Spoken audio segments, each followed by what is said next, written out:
গত বেশ কিছুদিন থেকে শোনা যাচ্ছে তুফানের নির্মাতা রায়হান রাফি পশ্চিমবঙ্গের দুই অভিনেতাকে নিয়ে নতুন সিনেমা নির্মাণ করতে যাচ্ছেন এবং এটাও শোনা যাচ্ছে যে সেই দুই অভিনেতা নিজে থেকে রাফির সঙ্গে যোগাযোগ করেছেন।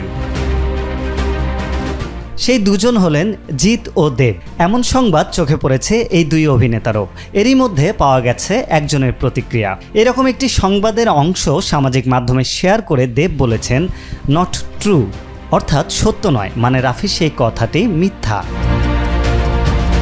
সংবাদের সেই অংশে লেখা ছিল, তুফান রিলিজের পর তার সাফল্য দেখে দেব ও জিৎ দুজনই রাফিকে তার সাথে কাজ করার প্রস্তাব দেন এবং রাফি তখনও সেটা কনফার্ম করেননি। এক সাক্ষাৎকারে নাকি এমনটাই দাবি করেছেন রায়হান রাফি।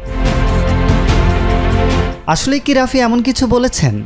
একটি সূত্র জানাচ্ছে রাফি এমন কোনো কিছুই দাবি করেননি। দেবের মতো তারকার এটা আগে যাচাই করার দরকার ছিল। আসলে একটি পডকাস্ট শোতে কলকাতার ছবি নির্মাণের প্রস্তাব আসছে কিনা এমন প্রশ্নের উত্তরে রাফি বলেন, তুফানের পর কলকাতার বড় দুইজন স্টারের কাছ থেকে অফার এসেছে, তাদের নাম না বলি, এখনও হ্যাঁ বা না কিছুই বলা হয়নি, তাদের সাথে বসাও হয়নি, তবে আমার গল্পের জন্য যাকে লাগবে আমি তাকেই নেব।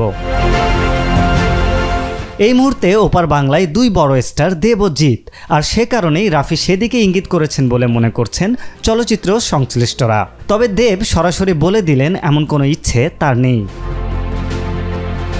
এদিকে তুফান মুক্তি পেয়েছে কলকাতায়, সেখানে দর্শকদের মাঝে দেখা গিয়েছে মিশ্র প্রতিক্রিয়া। আরিফ হক, মাই টিভি অনলাইন।